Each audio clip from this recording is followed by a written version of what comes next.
Okay, what do I do when I receive an orchid from the mail? You can see that this is a slipper orchid.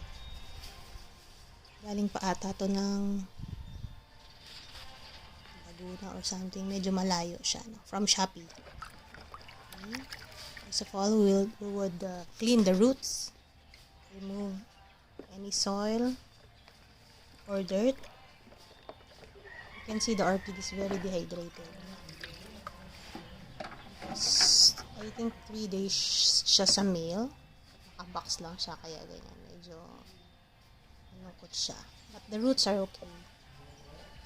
I didn't know na may bloom siya. I thought spike lang. So, medyo nag-bloom na siya. Sayang. Didn't see the bloom. We would put it here in hydroponics na later.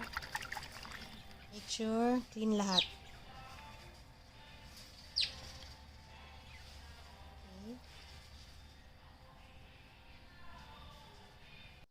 And then, this is hydrogen peroxide, 3%.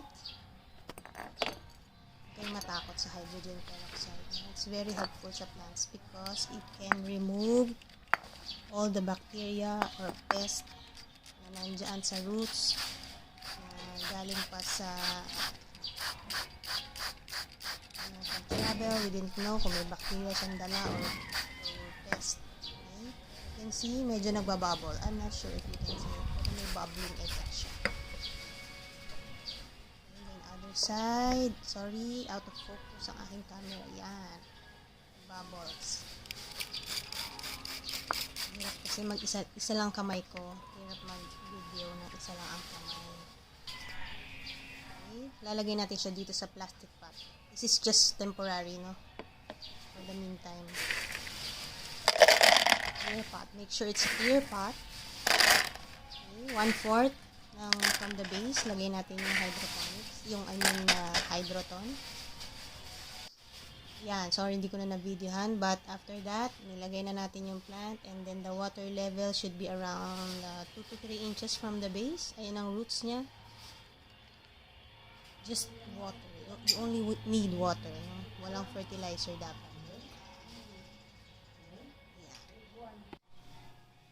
Dito natin siya ilalagay sa bright area. Shaded area, okay? Make sure huwag niyo siyang ilalagay sa direct sunlight because masusunog siya. Hindi pa siya ready for any harsh sunlight. Hopefully it's... Bye!